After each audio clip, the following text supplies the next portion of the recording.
ว่าเป็นบุญอายมีจึงพบคนดีสาวงามบ่ปีสาวเข้าป่านางามเกินคนสาเมื่อมาพบเห็นงามสะอ่อนแท้แม้เนื้อเย็นผิวขาวตาคมเอวบางสาวบ้านบ่เปียกน้องบ่รังเกียจเลยคำอายว่ามากินเจียงเห็นน้องกันดา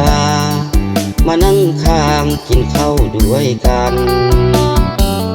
ยามอายห้องเพลงน้องฟ้อนลำวงส่งยิ้มมา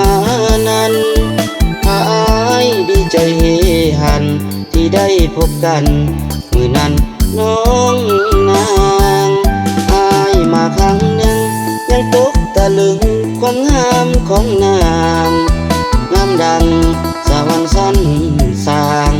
ปั่นแต่งนางทรงพรลงมาเว้าจาอ่อนหวานใจดีสุดเหลือขนามาเห็นแล้วสั่งงามแทนาสาวปานาอยากคู่ดวงใจหากบุญอายมีน้องนางบ่ติอายขอห่วมสร้างขออยู่เป็นคู่เคียงข้างอยู่ห่วมนางสร้างสาด้วยกัน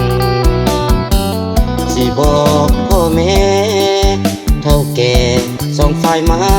มันสิ้นสอดค่าดองของมันหลายๆอย่างนั้นว่าวันน้อง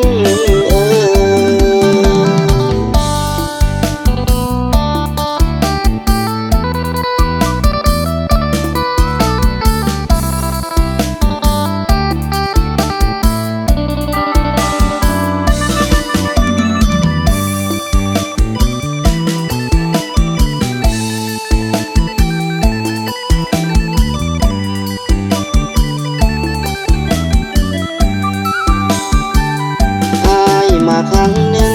ยังตกตะลึงความงามของนางงามดังสวรรค์สั้นสร้าง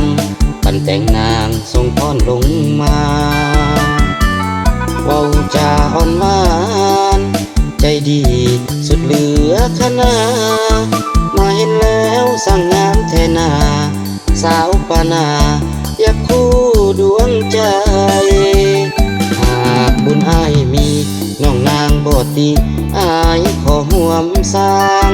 ขออยู่เป็นคู่เคียงข้างอยู่ห่วมนางสร้างสาด้วยกันสิบอกพ่อแม่เท่าแก่